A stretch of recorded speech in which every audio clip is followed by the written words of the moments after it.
यहाँ पे आज मैं ऐसा वीडियो लेकर आई हूँ जिसको देखकर अगर आपकी प्री बोर्ड एग्जाम्स आ रही है या आने वाली है तो बहुत ही ज्यादा यहाँ पे खुश होने वाले हो, क्योंकि यहाँ पे आपके प्री बोर्ड्स में क्लास 12 में बिजनेस स्टडीज की अगर हम बात करें तो टॉप 25 ऐसे टॉपिक्स पे लेकर आई हूँ जिसको कर कर अगर आप चले जाते हो एग्जाम में तो भाई आपकी तैयारी ऑलमोस्ट 80-85% यहाँ पे हो जाएगी। ठीक है, पहली चीज तो मैं आपको ये बता दूं कि ये जो इंपॉर्टेंट टॉपिक्स है, ठीक है, ये मैं आपके लिए इसके लिए लेकर आई हूँ सो दैट अगर आप इन मोमेंट प्रिपरेशंस कर रहे हो, रिविजन्स कर रहे हो, तो आप इन टॉपिक्स का यहाँ पे पहले ध्यान दे सको या इन टॉपिक्स के ऊपर पहले फोकस कर सको। ठीक है, बहुत बच्चे कह रहे थे मैम इंपॉर्टेंट टॉपिक्स बता दीजिए, इंपॉर्टेंट क्वेश्चंस बता दीजिए, तो भाई आपने कहा और हम ना करें ऐसा हो नहीं सकता। तो यहाँ पे चैप्टर वाइज मैं आपके लिए टॉपिक्स लेकर आई हूँ, ज्यादा आपका टाइम लूंगी नहीं, सीधा चैप्टर वाइज जो टॉपिक्स है और किस तरीके से इसमें से क्वेश्चंस आ सकते हैं मैं आपको यहाँ पे बता दूंगी। पहली चीज, दो तरीके से आपको यहाँ पे ध्यान देना है। अगर आप सीबीएसई के बच्चे हो तो ज्यादा आपके केस स्टडीज आएंगे इवन इन प्री बोर्ड्स। अगर आप स्टेट बोर्ड के बच्चे हो, थ्योरी वाले पेपर है, तो किस तरीके के क्वेश्चंस आएंगे वो भी मैं आपको बता दूं। साथ ही साथ अगर आपका डिलीटेड सिलेबस है, सीबीएसई में डिलीटेड है, स्टेट बोर्ड में है, तो आपको कौन से और एडिशनल क्वेश्चन है जो करके जाने हैं वो भी मैं इस वीडियो में जरूर बता दूंगी। चैप्टर नंबर 1 की अगर हम बात करें तो मेरी गट फीलिंग कहती है कि चैप्टर नंबर 1 में या तो क्वेश्चन आएगा कोऑर्डिनेशन से या तो क्वेश्चन आ सकता है यहाँ पे फीचर्स ऑफ मैनेजमेंट से। फीचर्स ऑफ मैनेजमेंट से दोनों case study and brief question यहाँ पे आ सकता है। कोऑर्डिनेशन से शॉर्ट नोट या तो केस स्टडी आने के यहाँ पे चांसेस होते हैं। जाहिर सी बात है कि इस चैप्टर में बहुत सारे क्वेश्चंस है, बट मैं कोशिश कर रही हूँ क्वेश्चंस को कम से कम यहाँ पे करने की कोशिश करने के लिए कि मान के चलो अगर मैं कहती हूँ कि कल आपका बिजनेस स्टडीज का पेपर है तो आप ये टॉपिक्स आज एक दिन में खत्म कर सकते हो। ठीक है, उसके बाद अगर हम चैप्टर नंबर 2 की बात करें तो 14 principles and techniques of scientific management, ये दो ऐसे क्वेश्चंस है जिसमें से ब्रीफ क्वेश्चन भी आ सकता है और जिसमें से यहाँ पे आपके केस स्टडीज भी बनकर आ सकते हैं।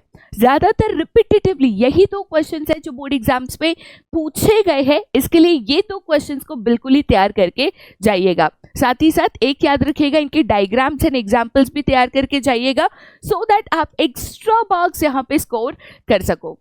चैप्टर नंबर 3 की बात करें तो चैप्टर नंबर 3 में दो क्वेश्चंस है या दो टॉपिक्स है जो रिपीटेटिवली पूछे जाते हैं, that is importance of business environment या तो डायमेंशंस ऑफ बिजनेस एनवायरनमेंट। काफी बार फीचर्स ऑफ बिजनेस एनवायरनमेंट भी पूछा जाता है, बट अगेन मैं टॉपिक्स को मिनिमाइज करने की कोशिश कर रही हूँ। ठीक है, अगर आप स्टेट बोर्ड के स्टूडेंट हो, अगर आप यहाँ पे स्टेट बोर्ड के बिलोंग करते हो तो आपके लिए जो न्यू इकोनॉमिक पॉलिसी है, आपके लिए जो न्यू इकोनॉमिक पॉलिसी वाला टॉपिक है कि एलपीजी पॉलिसी गवर्नमेंट ने अनाउंस की थी, कब अनाउंस की थी, क्या था उसमें, liberalisation, privatisation, globalisation, managerial response क्या था, ये भी एक इंपॉर्टेंट टॉपिक है। इससे क्वेश्चन बनकर आने के 70% चांसेस है। ठीक है, आगे जाते बेटा फिर to the next, that is chapter number 4 planning. Planning की बात करें तो ज्यादातर मुझे ऐसा लगता है कि क्वेश्चन आपका बनकर आ सकता है प्लानिंग प्रोसेस पे, या तो आपका केस स्टडी आ सकता है लिमिटेशंस ऑफ प्लानिंग पे। जनरली एक्सटर्नल लिमिटेशंस नहीं पूछे जाते, इंटरनल लिमिटेशंस ही ज्यादातर यहाँ पे पूछे जाते हैं। तो मुझे ऐसा लगता है कि planning process is a very important question, आपको उसको तैयार करके बिल्कुल और एकदम ऐसे स्टेप वाइज याद रख के आपको जाना है। ठीक है, उसके बाद अगर हम चैप्टर नंबर 5 की बात करें ऑर्गेनाइजिंग, ऑर्गेनाइजिंग अगेन एक बहुत बड़ा चैप्टर है। ठीक है, बट उसमें से मुझे ऐसे पर्सनली लगता है कि डिसेंट्रलाइजेशन वाला जो टॉपिक है, डिसेंट्रलाइजेशन क्या है, उसका इंपॉर्टेंस क्या है और एक जो डिस्टिंग्विश है बिटवीन डेलीगेशन एंड डिसेंट्रलाइजेशन, ये तैयार करके यहाँ पे चले जाना। अगर मैं फेवरेट डिस्टिंग्विश की बात करूँ एग्जामिनर्स की, तो उसमें एक आता है आपका डेलीगेशन वर्सेस डिसेंट्रलाइजेशन, एक आता है F W Taylor versus Henry Fayol and एक आता है मार्केटिंग वर्सेस सेलिंग। ठीक है, तो ये ऐसे डिस्टिंग्विश है जो बहुत ज्यादा पेपर्स में रिपीट हुए हैं, अगर हो सके तो इसकी तैयारी करके आप चले जाना।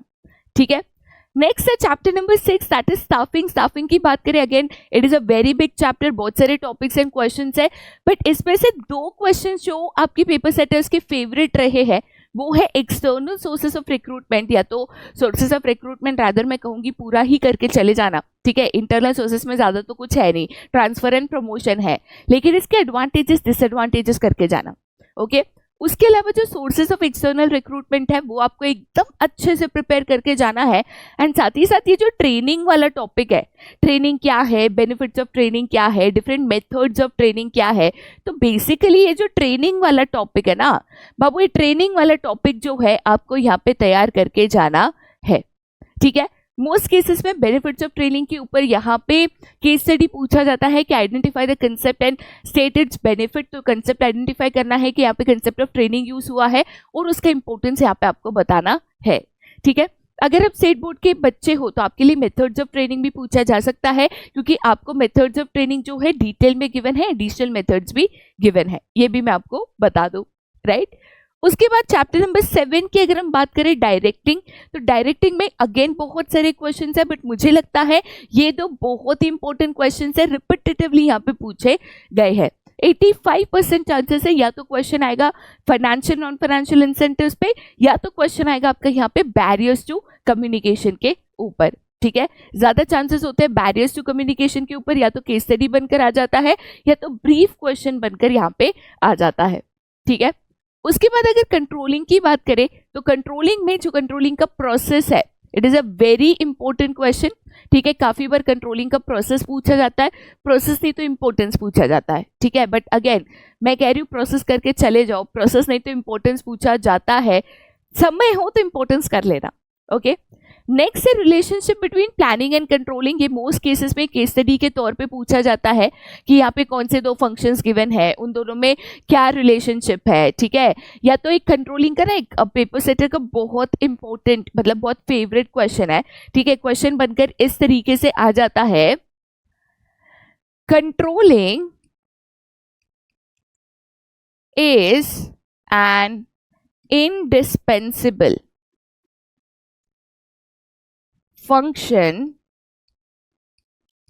of management explain. तो बेसिकली यहाँ पे इंपॉर्टेंस ऑफ कंट्रोलिंग पूछा गया है।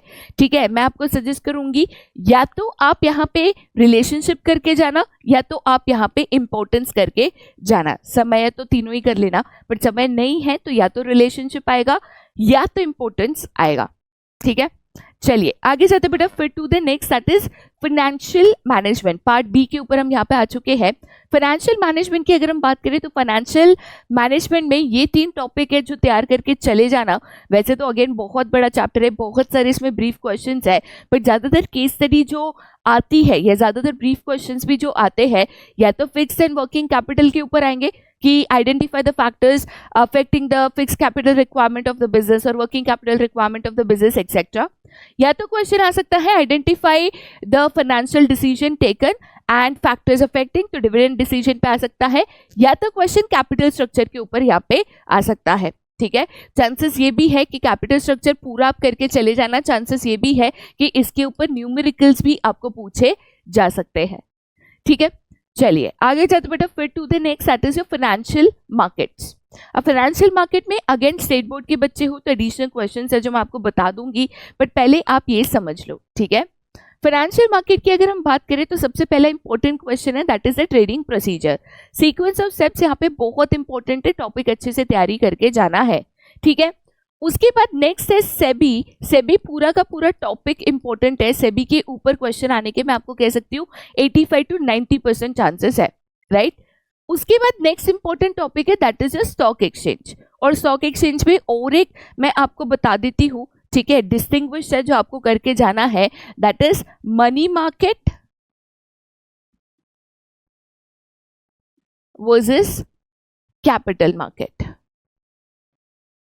ठीक है, जनरली मनी मार्केट या तो कैपिटल मार्केट या प्राइमरी मार्केट या सेकेंडरी मार्केट पूछा जा सकता है। मैं आपको एक ही डिस्टिंग्विश दे रही हूँ, मनी मार्केट या तो कैपिटल मार्केट आप करके चले जाना। स्टेट बोर्ड के अगर आप बच्चे हो तो स्टेट बोर्ड के बच्चों के लिए सेबी का टॉपिक कर लेना। ठीक है, उसके अलावा इंस्ट्रूमेंट्स ऑफ मनी मार्केट यहाँ पे कर लेना and methods of flotation in the primary market भी आपको करना है। ठीक है, तो ये 2 क्वेश्चन है जो आपके यहाँ पे ऐड हो जाएंगे जिसको आपको तैयार करके यहाँ पे जाना है। राइट, उसके बाद अगर मैं मार्केटिंग मैनेजमेंट की बात करूं, ऐसा चैप्टर जिसका मैक्सिमम वेटेज है, तो इसमें से मल्टीपल क्वेश्चंस आएंगे, एक क्वेश्चन नहीं आएगा, 2 से 3 क्वेश्चंस बनकर यहाँ पे आ जाएंगे। मार्केटिंग मैनेजमेंट की बात करूं तो एक आपका फंक्शंस ऑफ मार्केटिंग है। ठीक है।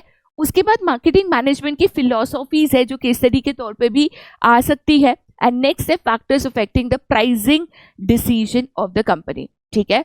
उसके अलावा मैं इसमें एक एडिशनल टॉपिक आपको दूंगी क्योंकि ये चैप्टर की वेटेज ज़्यादा है तो इसमें से ज़्यादा क्वेश्चंस बनकर यहाँ पे आ सकते हैं, ठीक है। एक इसमें डिस्टिंग्विश बनकर आ सकता है बिटवीन मार्केटिंग एंड सेलिंग। और दूसरा मैं आपको कहूंगी कि एक बार है ना नजर मार के चले जाना प्रमोशन टेक्निक्स के ऊपर कि एडवर्टीजमेंट क्या है, सेल्स प्रमोशन क्या है, पर्सनल सेलिंग क्या है, ठीक है, एंड आपका यहाँ पे पब्लिक रिलेशंस क्या है। मैं आपको इसीलिए कह रही हूँ क्योंकि मार्केटिंग मैनेजमेंट में से ज़्यादा क्वेश्चंस आ सकते हैं, इसीलिए मैं ये एडिशनल टॉपिक्स अगर आपके पास समय बचता है तो आप इसकी तैयारी करके चले जाना, ऐसा मैं आपको बता रही हूँ, ठीक है। आगे चलते बेटा फिर to the next and that is consumer protection, rights of consumer. मुझे ऐसा लगता है कि टॉपिक के ऊपर क्वेश्चन बनकर आ सकता है, ठीक है। जनरली दो टॉपिक्स है जो रिपीटेटिवली पूछे जाते हैं, एक राइट्स एंड एक रिस्पॉन्सिबिलिटीज। मुझे ऐसा लग रहा है कि प्री बोर्ड्स में राइट्स वाला जो टॉपिक है ज़्यादा पूछा जा सकता है, चाहे वो in the form of case study आए, चाहे in the form of direct question यहाँ पे आ जाए, ठीक है। तो देखिए मैंने इस वीडियो में अगर आप देखोगे पूरे चैप्टर में से एक एक चैप्टर में 8-8, 10-10 क्वेश्चन होते हैं, ठीक है। So you have more than 100 questions in the text book, लेकिन मैंने कोशिश करी है कि मैं यहाँ पे क्वेश्चंस को लिमिट करूँ, ठीक है। ऐसे ही टॉपिक्स आपको बताओ जो एन मोमेंट प्रिपरेशन भी कर रहे हो, मतलब एक दिन बचा है एग्जाम में तो भी इसकी तैयारी आप यहाँ पे कर सको, ठीक है। ये जो क्वेश्चन है 100% बेस्ड है प्रीवियस पेपर्स के ऊपर, प्रीवियस बोर्ड पेपर्स एंड उसके एनालिसिस के ऊपर। मुझे लगता है कि आपको मदद करेंगे। बाकी प्री बोर्ड अगर आपकी यहाँ पे बाकी है, एग्जाम आपकी यहाँ पे बाकी है, तो एग्जाम देने के बाद कमेंट सेक्शन में ज़रूर बता देना कि क्वेश्चंस आपको एग्जाम में आए थे कि नहीं। बाकी अगर आपकी एग्जाम्स यहाँ पे बाकी है या आ रही है तो आप सभी को मेरी तरफ से a very very all the best, ठीक है। एकदम ऐसे मस्त में पेपर, मक्खन पेपर लिख कर आ जाना, ठीक है। बहुत सारे टिप्स मैंने आपको दिए हैं, थोड़ा सा ध्यान में रख देना, टाइम मैनेजमेंट करना और घबराना बिल्कुल नहीं। मेरी पलटन तो एकदम सुपर तैयारी के साथ यहाँ पे एग्जाम्स अटेंड करने के लिए तैयार है, बस जाना और एकदम ऐसे झक्कास फोड़ के आ जाना, ठीक है। बाकी आज के लिए यहीं पे tata bye bye, see you, take care and have a nice day. Paper के बाद बताना मत भूलना ये टॉपिक्स आए थे कि नहीं। चलो बाय बाय।